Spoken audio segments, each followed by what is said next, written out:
So for anybody that's tuning in to the recording, I've got the other Dr. Cavan on tonight because this is his area of specialization. We're going to begin by talking about discipline, and I like to bring him in when we talk about things having to do with discipline and behavior for a couple of reasons. Number one, emotional behavioral disorders are his area of specialization in his doctoral studies, and he spent about 12 years or so as a campus principal. So he dealt with behavior both from a teaching perspective and a behavior specialist perspective, and from a principal's perspective. So all of that is really right up his alley. So I kind of like for him to take a little bit of a lead when we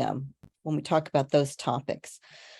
So we're going to spend most of our time on chapter 13, a few minutes on chapter 14, and then a bit of a review for the final.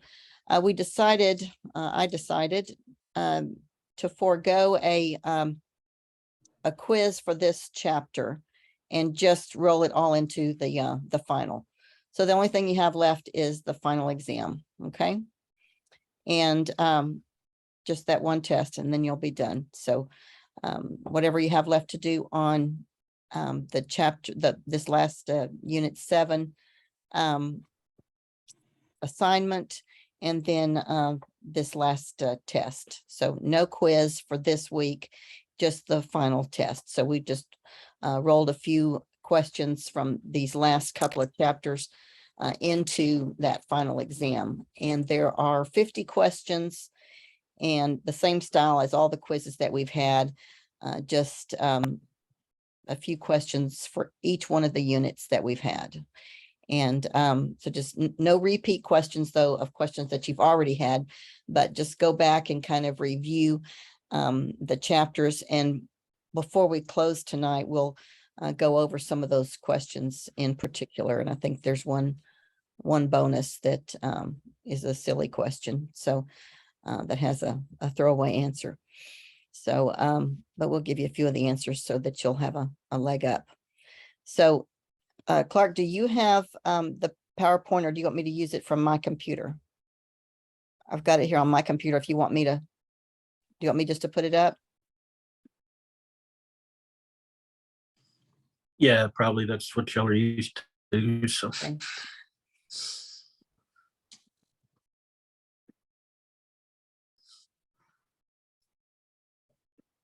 All right. So here we go.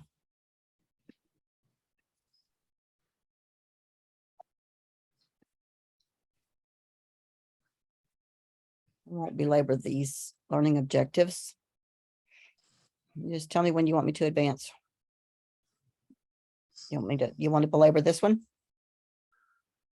I mean, generally, the Department of Ed, and I guess everybody wants a school environment where kids are safe and that it's supportive, conductive, or conducive to learning. You know, you ask parents, what is the number one thing you want out of education this year for your students? And they will tell you for them to be safe. So it's kind of come to that. It used to be sort of a non-issue. You just knew that if they were at school, they were safe, but not so much anymore. And, you know, we know from Maslow's hierarchy of needs all the way on down that if they're in a safe, supportive environment, they're going to learn better and do better.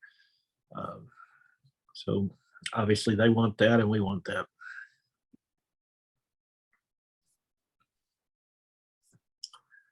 Schools not only should have, but they're required to have appropriate laws and regulations that because they have a duty to maintain this learning environment. They use the words reasonable and prudent control of the students. And this applies to all students. Sometimes we think about students with in fact, this chapter is about students with special needs or students who qualify under IDEA, but they're still, first and foremost, they're students. So they fall under the regular code of conduct, just like everybody else, to begin with. And then there are some special situations, especially for students who have acting out behavior. On due process, basically the bigger the consequence, the more due process is required. If you're going to see a kid talking, tell them to be quiet, obviously there's not much due process involved in that. But if you're going to try to suspend them for the rest of the school year or something like that, then a lot more due process is involved, because you're taking away their right to an education in the least restrictive environment. So when we look at due process, just know that the bigger the punishment, if you will, the more right to due process they have.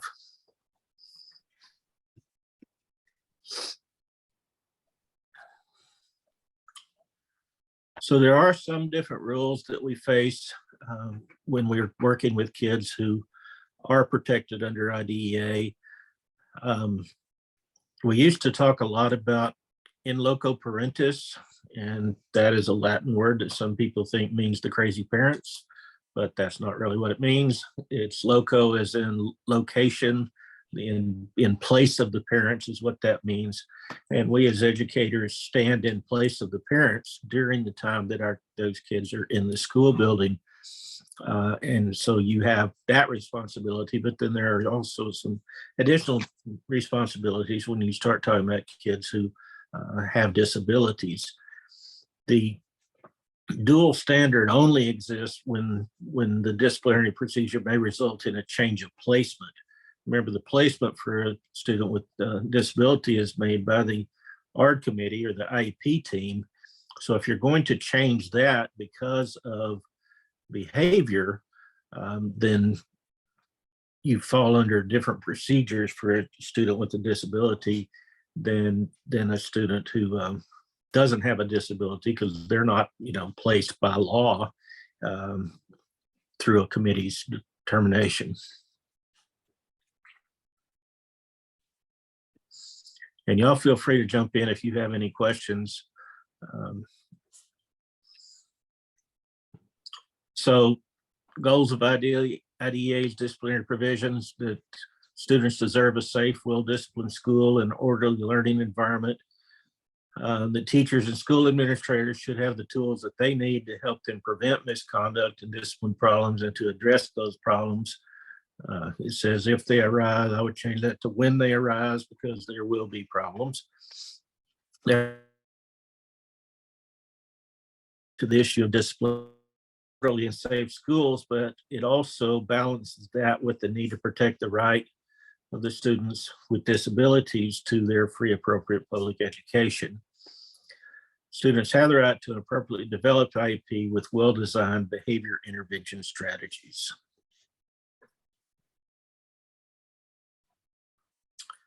IDEA requires that if a student with disabilities shows problem behaviors that impede his or her learning or the learning of others. A lot of people think, well, I can't consider this child's effect on the rest of the classroom. It doesn't really matter whether that affects them or not. I've got to only look out for this child, but you are required to take into consideration the effect that this child being in a particular classroom, what effect that will have on the other students. So the students' IEP team needs to consider positive behavior interventions and supports and other strategies to address that behavior. There have been many studies done that are quoted by the Texas Behavior Support Initiative, for example, and this as well, that shows that just using punishment as your only behavior management technique is not successful, that you need to include these positive behavior interventions and supports. If a student has a history of problem behavior, or if it can be anticipated that they will, then the student's IEP has to address that behavior. And the purpose of addressing the problem behavior in the IEP is to teach appropriate behaviors while preventing the problem behaviors that may lead to disciplinary sanctions. You know, when we talk about students with emotional and behavioral problems, but even kids that have learning disabilities, they don't pick up. You've all seen it. They don't pick up on social cues like everybody else does. And so we have no problem with going to a kid that has, say, a learning disability in math and doing a task analysis of a particular procedure, saying, 2-digit multiplication or whatever. We'll break that down for them, and we'll teach them through direct teach strategies how to do that. Well, these kids need the same thing in their behavior. Used to hear a lot, well, that's the parent's job. Okay, you could probably argue that it is the parent's job, but I would argue the parent didn't do it. So you're either going to have to put up with the bad behavior that's hurting the child and hurting the rest of your children and being stressful in your class, or placement behaviors. So it's just not a constant fight.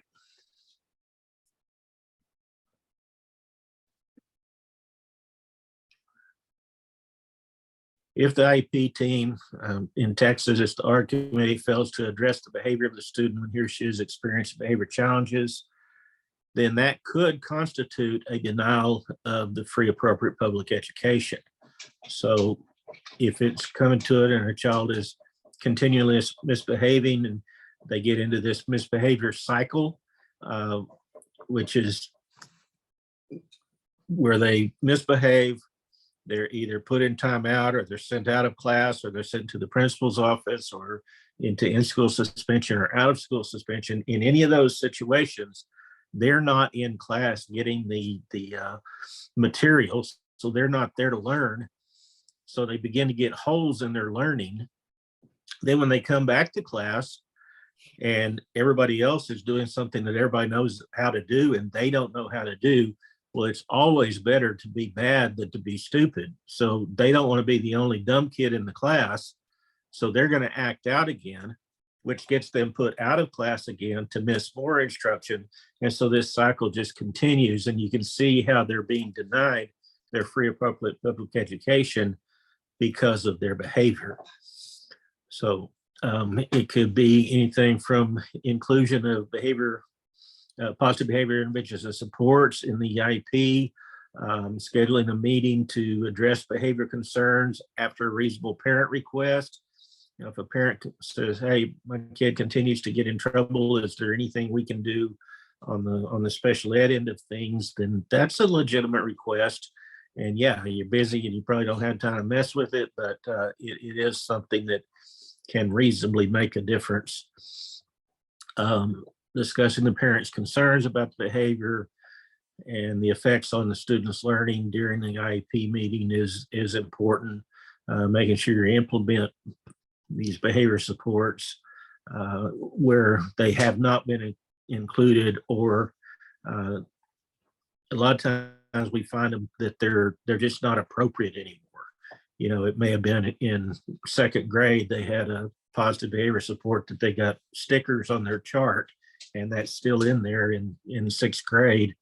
Not appropriate anymore. Let's move on to something different.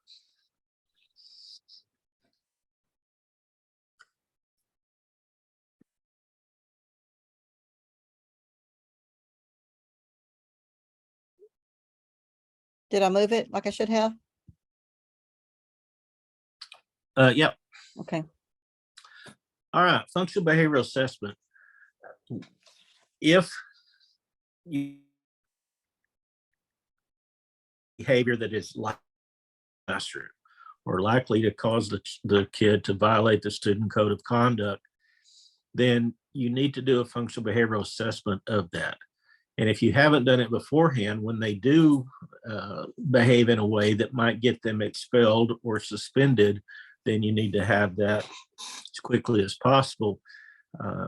Within 10 business days from when that student is first removed for more than 10 days in the school year, or when they're removed in a manner that constitutes a change in placement, or they're placed in an interim alternative educational setting for a weapons or a drug offense, and they don't have that in, but also assault that rises to the point that we'll talk about in a little bit, or D, when a manifestation determination team has determined that a student's misconduct is related to the disability, then you've got to, if there's not already an FBA in place, then you need to have that meeting and get the FBA in place.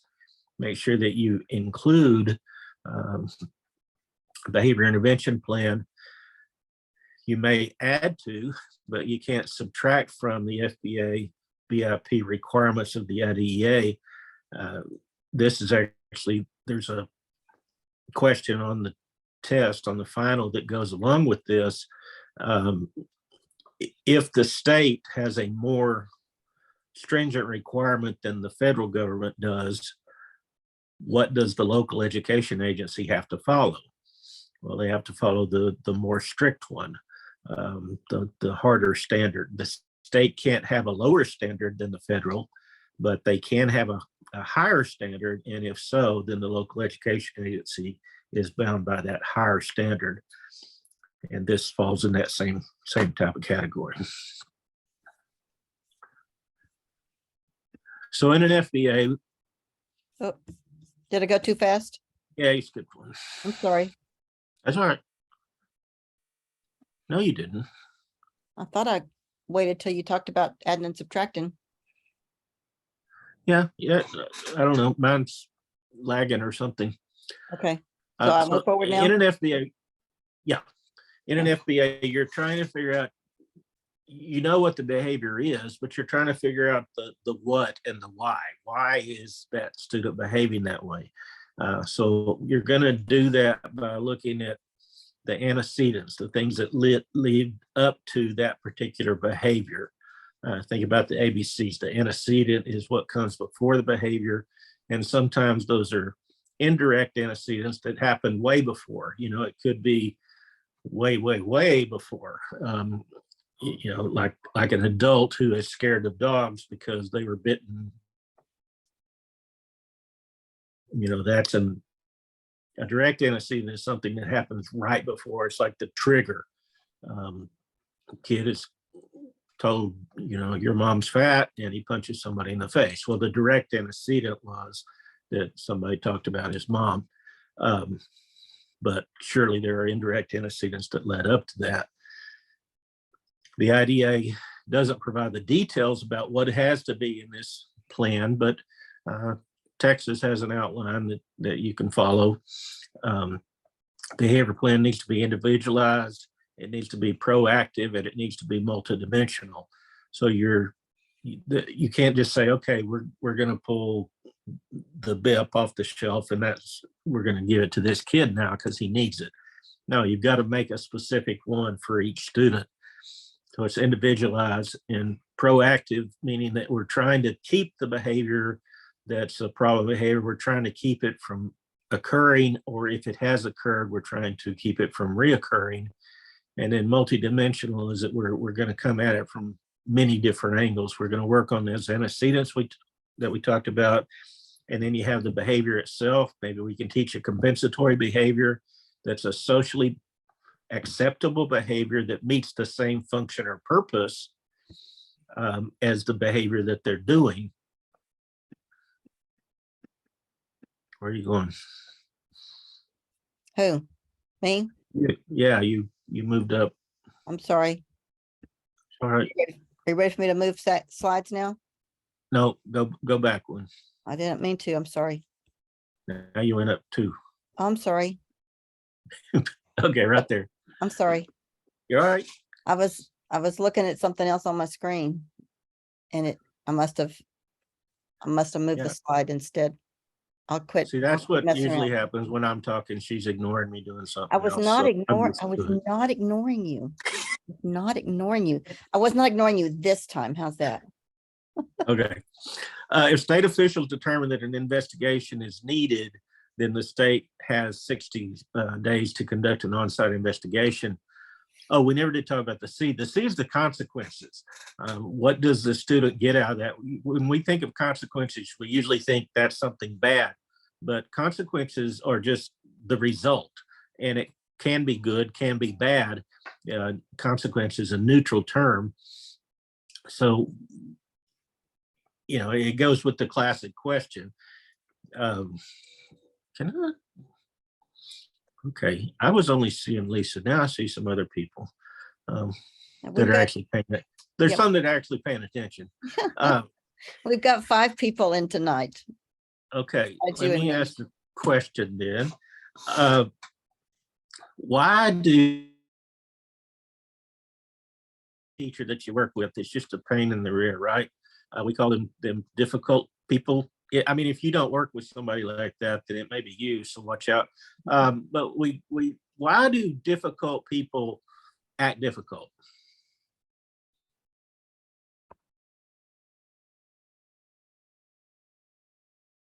Because it works.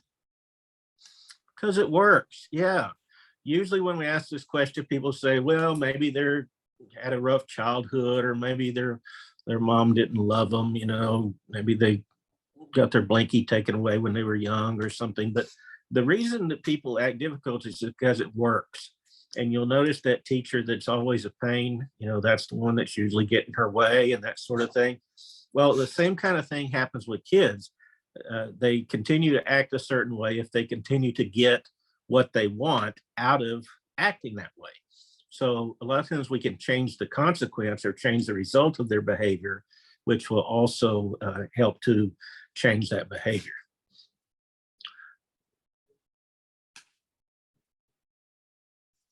You ready for me to switch it now? I think Tina's hands up. Oh, because see, I can't see. Either that Tina or she's right now. swatting flies.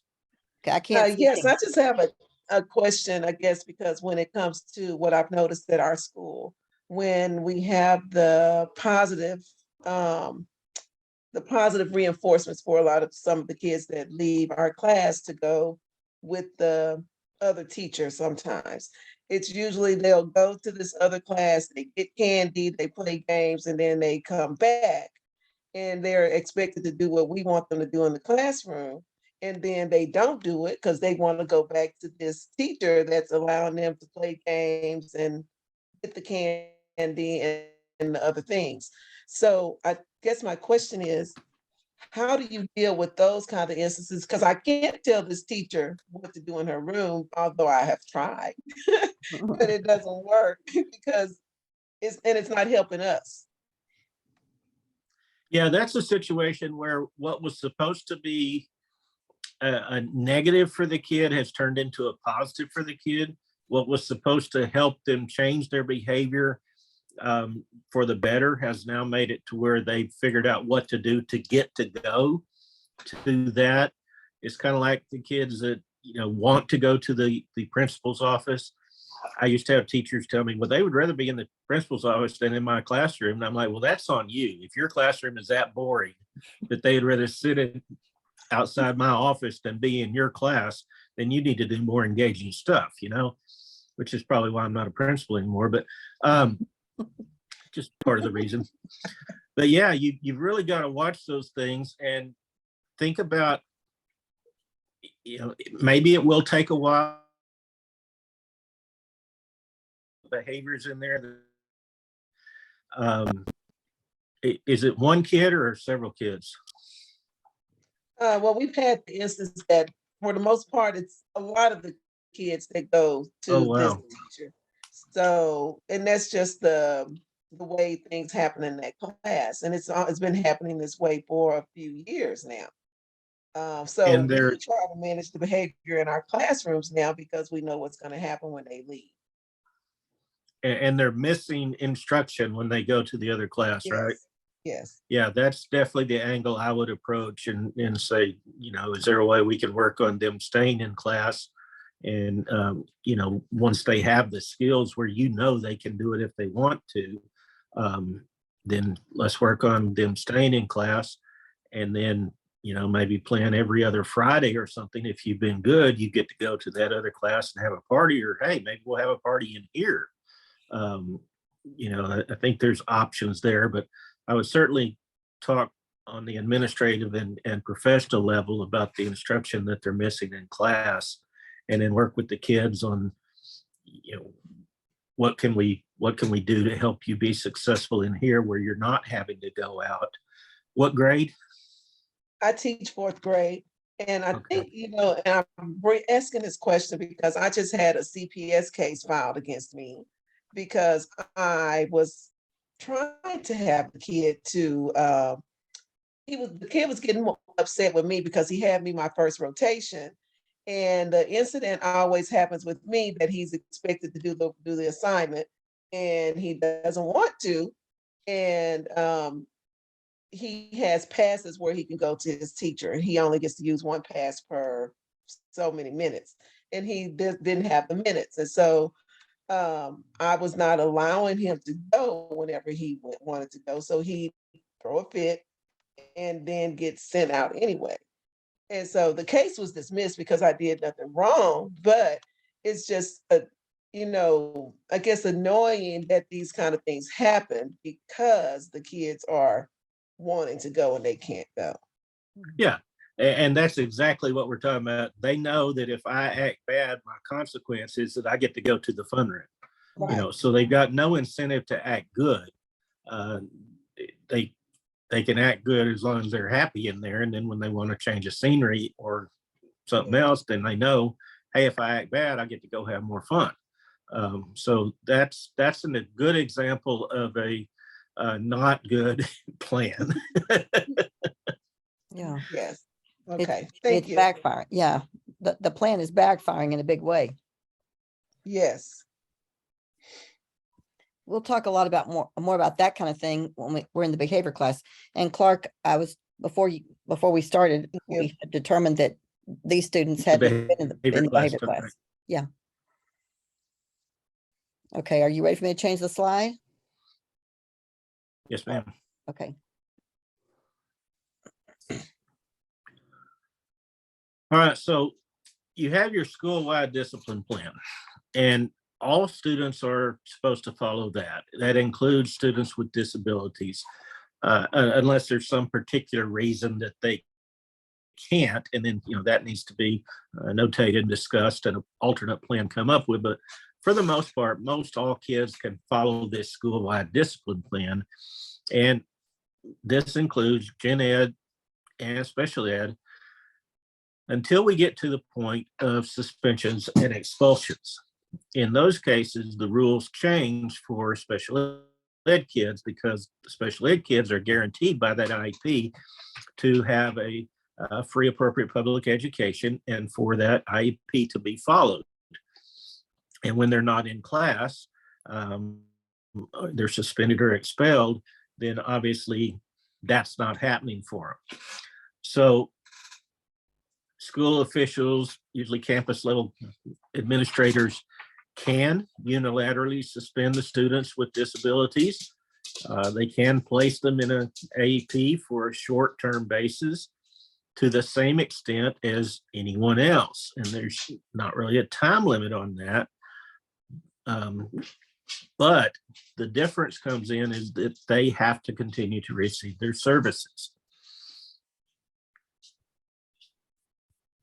Part 2. So the critical points: 10 consecutive days is the upper limit on out of school suspension. If the suspension exceeds this limit, it becomes a change of placement.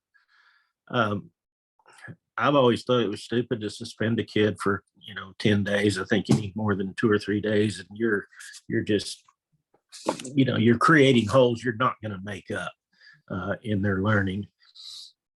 But it's not unusual for our kiddos to get suspended 1 day here and 2 here and 3 here and 2 here, and before long it accumulates to 10.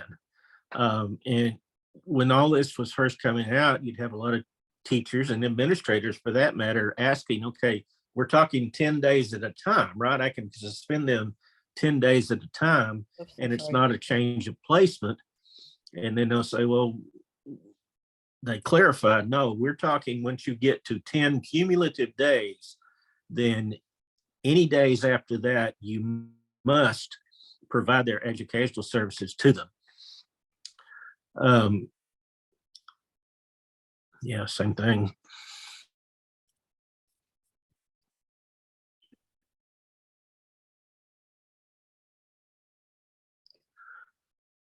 So long-term suspensions or expulsions from school qualify as a change of placement. And remember, in Texas, if in most counties around here, I think it's 125,000. If your county has more than 125,000 people, then you cannot expel a kid to the streets anymore.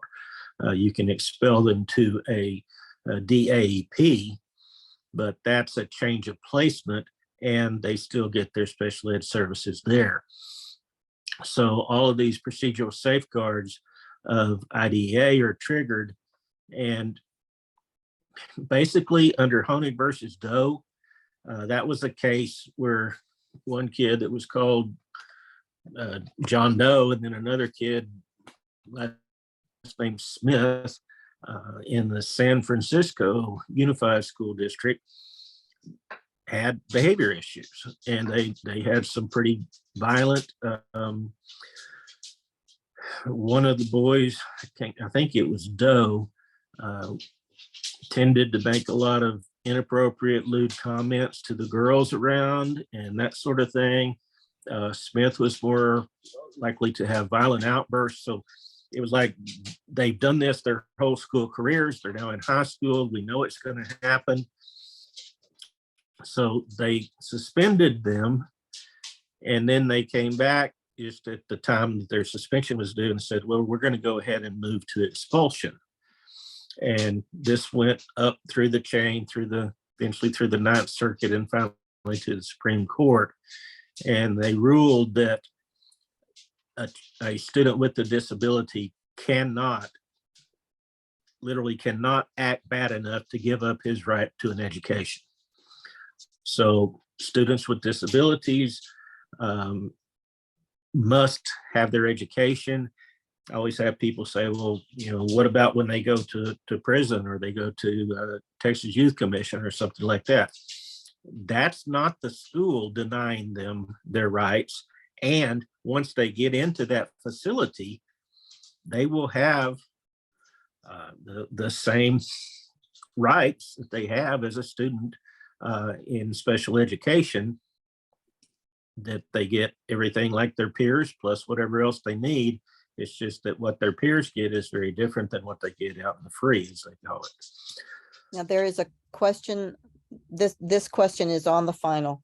The first case in which the U.S. Supreme Court ruled that schools could not unilaterally change the placement of children through expulsion was Honig versus Doe. So this is a question that's on the exam. Make a mental note of that or jot it down now, because this is a question that's on your exam. And Honig versus Doe is the answer. And I feel sorry for Mr. Honig, because Mr. Honig was the superintendent who took over after the trouble had already started. It all started under a different superintendent, and he took over. And so he was the superintendent named in this lawsuit when he had absolutely nothing to do with it. So he's famous for nothing.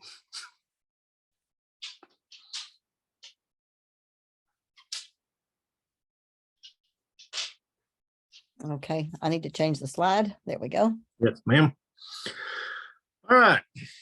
School officials may unilaterally exclude a student with disabilities from school for up to 45 days without regard to whether the misbehavior was a manifestation of the student's disability in three particular cases. One is the possession of a weapon at school, on school premises, or at a school function. So even if they had this weapon at a school dance, at a class trip, you may have seen the news a while back about the guys that took a automatic weapon to, or semi-automatic assault type weapon to a football game at Hanley Field the other day. And that would fall under this. Knowingly possesses, uses, or sells illegal drugs or sells a controlled substance at school, on school premises, or at a school function. And this word knowingly, you think, well, how could a kid not know? When I was working at one of the high schools that I've worked at, there was a student with an intellectual disability, really low functioning. He had been issued a locker, and he didn't, really use the locker because he just kept his stuff in the life skills type classroom. So the school drug dealers made that locker a drop off, and people would always, put money in the slot of that locker to pay for their drugs. So every now and then this kid would open his locker and he'd find a bunch of money, and the police wanted to do something about him. It's like, he has no idea what's going on. He can't be in trouble for this. The last one is if they've inflicted seriously bodily injury to another person.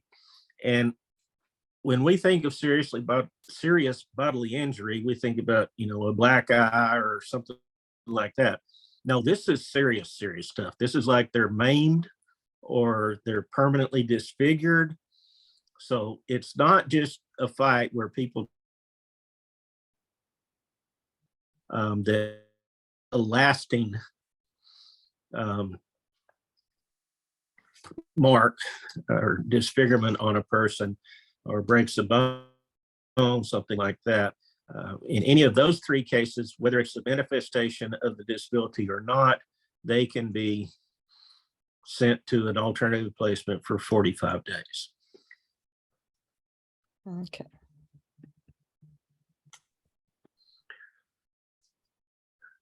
So we mentioned the word manifestation determination. In a manifestation determination hearing, we're trying to decide, is this behavior a manifestation of the student's disability? So let's say you've got a kid that's pretty high functioning, the IQ in the normal range, all that's good, but they have a learning disability in math. All right. That's the only issue. Their girlfriend breaks up with them. They go out and find the guy that their girlfriend is now dating, beat the snot out of him. Is that related to his disability? Some people would say, well, everything about this kid's related to his disability because they have a learning disability, therefore it's all related. And Lindsay's shaking her head, no, that's not related. That's because he's mad that he lost his girlfriend, and he's smart enough to know. But that's the kind of things that you have to look at. And some people will say, no, other kids with learning disabilities don't beat people up. And other people say, well, if you've got a disability, that's related to everything you do. Well, somewhere in the middle of those two extremes is where the truth is. So when you're looking for a manifestation, you look, has this happened before? Do they have a history of these types of behaviors? So in the situation with Honig versus Doe, both of those students had a history of doing the behaviors that eventually got them expelled. So everybody knew they were going to do it. They knew if they let them back in school, it would happen again. So they just knew that it was part of their disability. And that's really what we're looking for. If it is a manifestation, you can go ahead and turn it. If it is a manifestation of their disability, then we have to look at, was the IEP being implemented correctly? And if not, was this a factor in what happened? And then you need to determine whether there's a relationship between the behavior and the disability, and then determine that the IEP was not being correctly implemented, or was being correctly implemented. And if it's not, then the student can't be expelled. And we don't really expel to the streets anymore. We move them to a disciplinary AEP. So if those things are not in place, if it is not related to the disability and the IEP was being implemented correctly, then that student can have this change of placement, even though the student has a disability and did this behavior. Okay.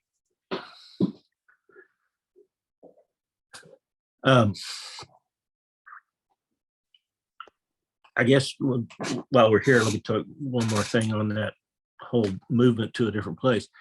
If everybody decides this is a manifestation of their disability, but if the parents agree that the best place for them is still to go to an alternative campus or something like that, you can still do that with the parents' agreement that that would be best for everybody. And many times parents do understand that, it'll really be less problems for me if they're going to an alternative school where they're used to working with kids with behavior issues, rather than me having to come up here to the school every third day because he's done something else. So a lot of times parents will agree for an alternative placement, even if it is a manifestation of their disability. All right, so we're getting into three different types of procedures. One is permitted procedures. These are disciplinary procedures that is part of the school's disciplinary plan. They're commonly used with all students. They're unobtrusive. They don't result in a change of placement or the denial of the right. It might be, verbal reprimands, warnings, contingent observation, a timeout, detention, temporary delay, withdrawal of goods, services. They don't get to go to recess, all that kind of thing. As long as those procedures don't interfere significantly with the student's IEP goals, and as long as it's applied in a not in a discriminatory manner, then those are fine.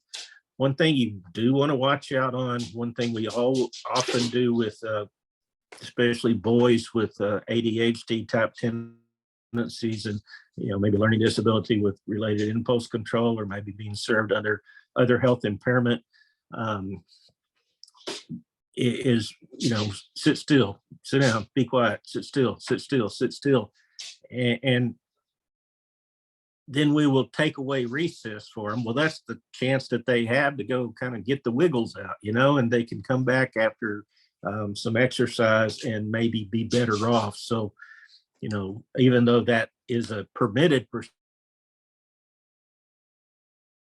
procedure for some of our kiddos. Next is controlled procedures. These are things that are permissible if they're used appropriately. The difficulty with these is that if they're used in an inappropriate manner or used excessively or discriminatorily, then they can result in interference with the IEP goals or objectives and can be considered a unilateral change in placement. These can be things like exclusionary timeouts, in-school suspension, and out-of-school suspensions.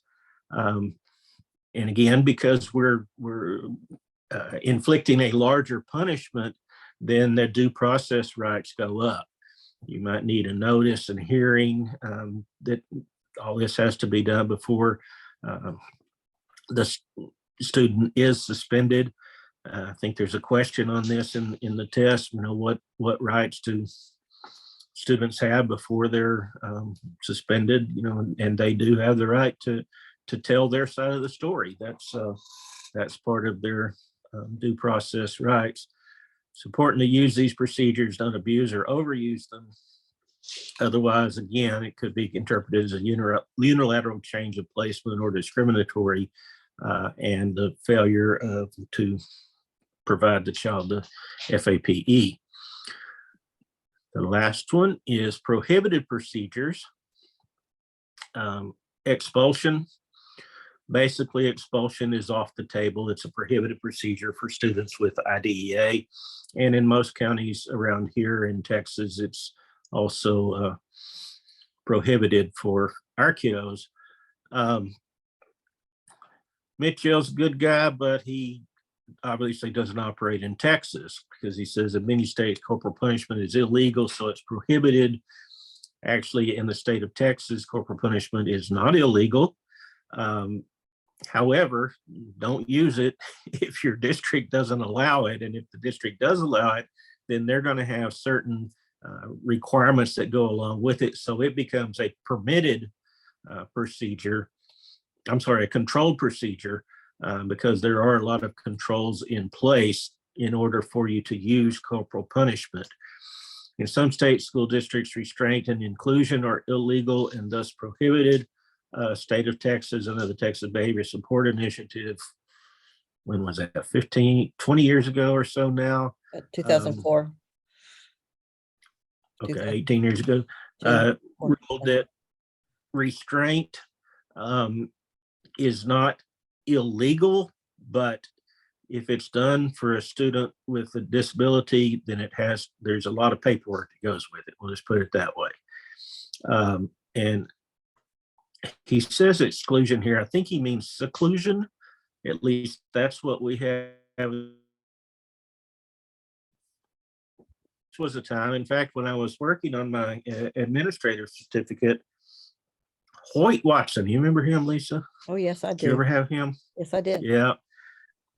His plan, he taught us that what you need to do for students who misbehave is you need to have a room that inside of that room has a lot of these little 4x4 rooms.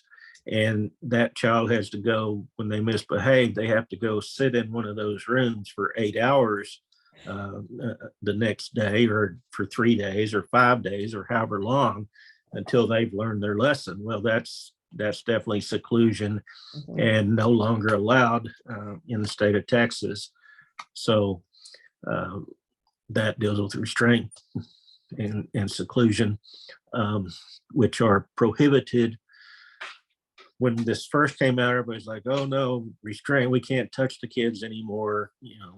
Yeah, you can still touch the kids, and kids all think that they're experts in the law.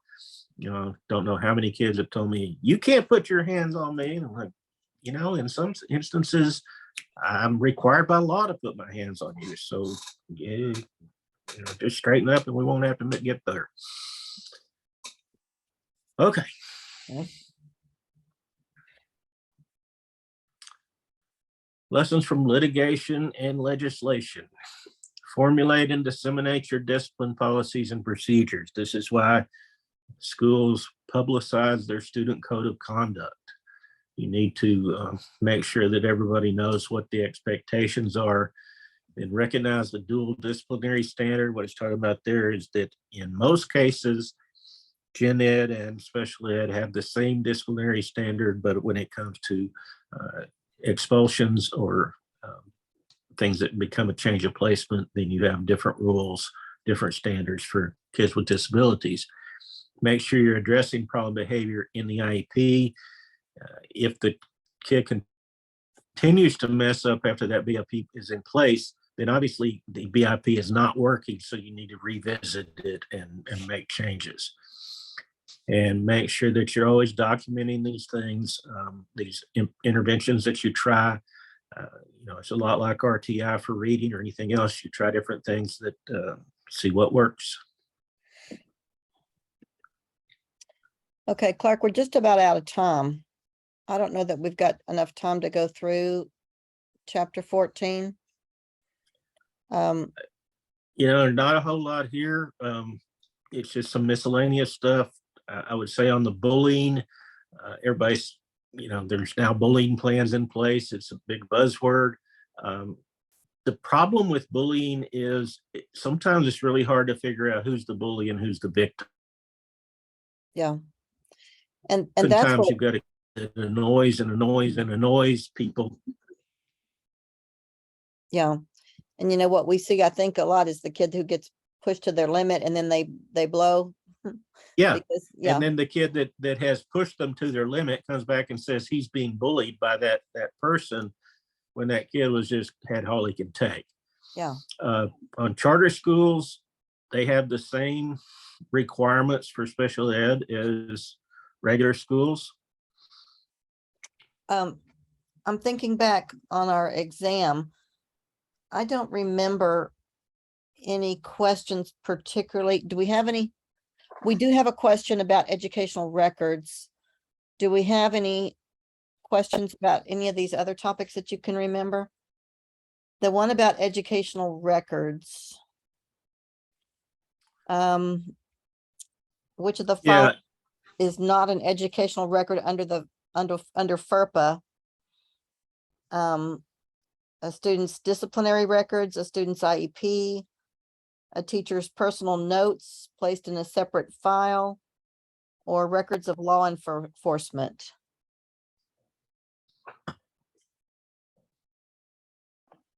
Oh, and it says there may be more than one answer on that one. there are two correct answers. Two correct answers. So to be an educational record, it has to be kept by the school and has to be, a record. It can't just be, some people have said, well, if the teacher is calling out a student's grades in class, then that's an educational record. No, it's really not, because it's not, written down and kept anywhere by the school.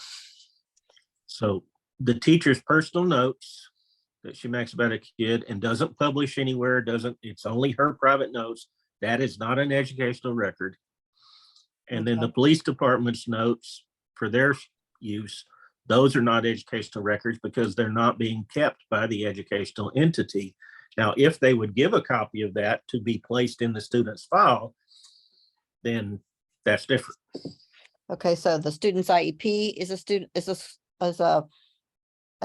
educational record, and the disciplinary records are educational records.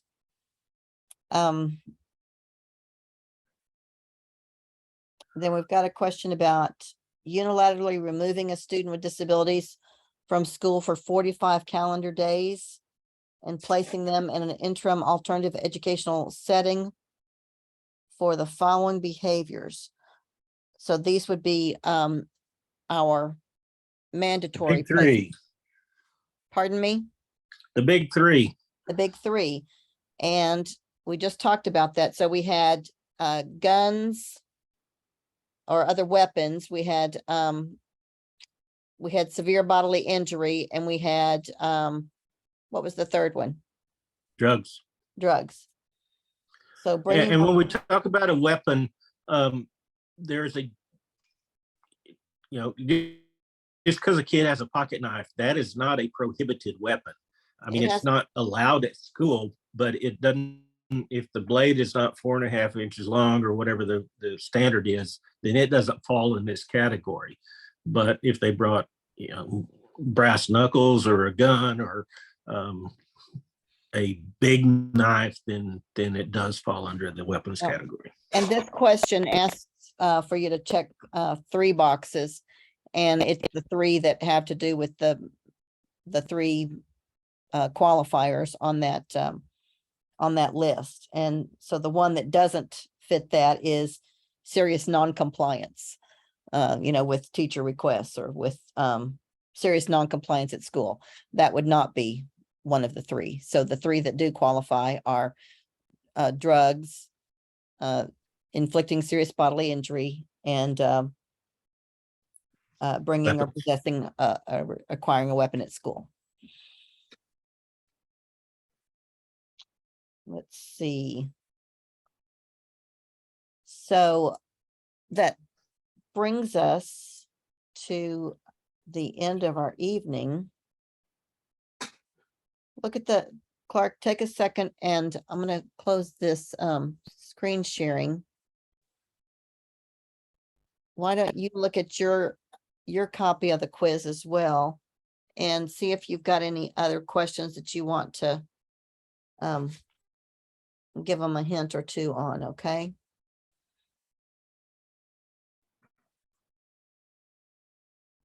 Well, I know all the answers.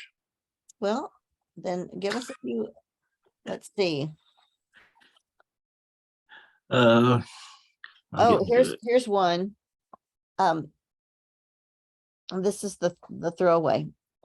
Y'all need to know that the other Dr. Cavan is taking me on a cruise over Thanksgiving. Did I tell you all that? We're going down the Rhine River in Europe to celebrate our belated anniversary. And I told him the other day, we're starting in Basel, Switzerland, and then we end up in Amsterdam. And I told him, I said, well, when I was a girl, I read the Diary of Anne Frank, and I really want to see the Anne Frank house. Did any of y'all read the Diary of Anne Frank when you were kids, or maybe in adulthood? And so he got on the phone and he arranged for us to spend 2 extra days in Amsterdam so I can see the Anne Frank house and take a tour. And so we're going to do that over the Thanksgiving break, to take our cruise down the river on the cruise boat.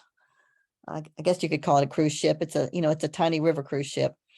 And then a couple of extra days in Amsterdam. So there's a question on here about what is Dr. Cavan going to do in Amsterdam? And the answer is visit the Anne Frank house. There's also tiptoe through the tulips and ride a bicycle on a canal and that kind of thing. But the answer is visit the Anne Frank house. Okay. So that's your freebie. We might need to make that a few extra points, Clark. Okay. Okay.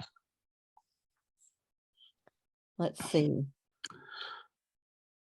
Are y'all familiar with the term bright line test?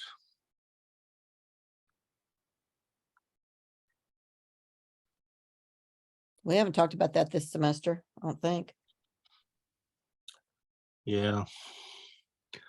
So when a higher court lays down a decision and then they say, okay, these are the factors, then what they're doing is coming up with a bright line test, is what they call it, for the lower courts to figure out if the case they're dealing with falls in line with that or not. So I know I've got a bunch of silly stuff on there. I Let's don't see. remember. What chapter was that in? It was on the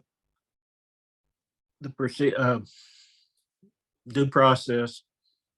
Okay. I don't remember that from the due process chapter. Do y'all remember that from the due process chapter? The bright line test? Let's pull that one off, Clark, because I didn't remember that one. Oh, but we had so much fun here. Okay.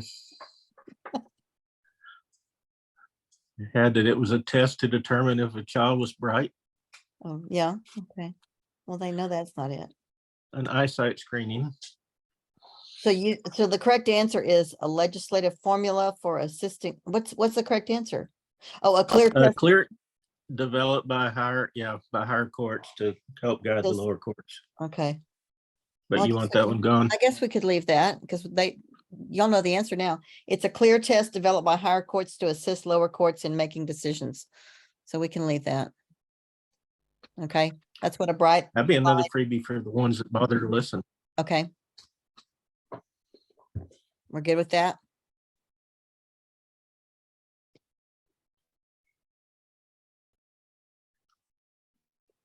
Okay, here's one with percentages. That looks kind of hard.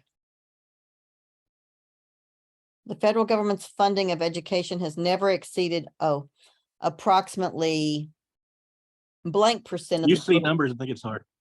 Well, that's true.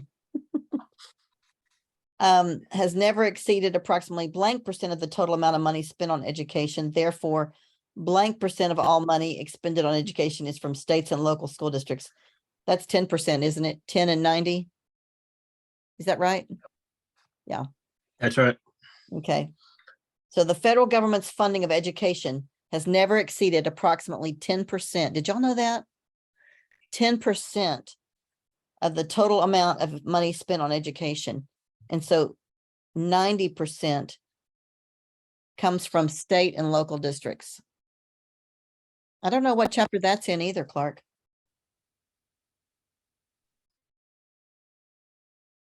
Well, you need to read your book. Well, I thought I had. Oh, I guess I hadn't read it as close as I should have.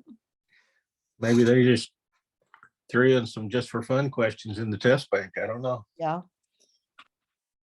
Which of the following conditions are excluded from the coverage under ADA, And it may be more than one. AIDS, pregnancy, diabetes, compulsive gambling. So it's asking which two of those are not disabilities. Well, diabetes is a disability. AIDS is a disability. I Yep. guess, huh? You got them. You got them. So pregnancy is not covered and compulsive gambling is not covered. Right. Okay. All right, y'all feel pretty good about it?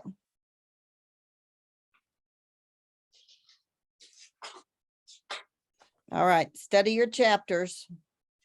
Don't worry about chapter 14, the last chapter, because there won't be anything else on it except that one that we gave you about educational records. Okay? Will it be an hour that we have to do the 50 questions? Yeah, Yes. Okay. Thank you. yeah, you'll have an hour. And we'll open it, let's see, when do y'all want us to open it? You want us to open it soon and get it over with? Yeah, I probably won't do it tonight, but if you want to open it tonight, I'll probably attempt it tomorrow evening. Okay, and then you'll be done. Yes. Everything Yay. will be finished, okay? As soon as possible. Okay, and we'll go ahead and open it tonight, okay? Awesome. Okay. All right, I've got it set for 9. okay. It's been a great semester, y'all. I've enjoyed it. I hope you have. I hope it's been a good learning experience. And then we're done. You can mark this one off your list, okay? All right. Y'all let me know if you need anything and I'll see you guys. If I can do anything to help you, you know how to get a hold of me and I'll be glad to do what I can do. Okay. That's the other Dr. Cavan. And he's available too. And we'll see more of him in the spring semester in the behavior class, okay? And I'll see all of y'all on the 15th, okay? Yes. ma'am. All right. If I can do anything for you, let me know. All right. Sounds good. Thank you, All right. guys. Thank Have a you. great, All right. remainder of the you. week. We'll see ya. Bye. Bye-bye. Bye. Thank y'all. Thank you. Thank you. Thank you. Bye.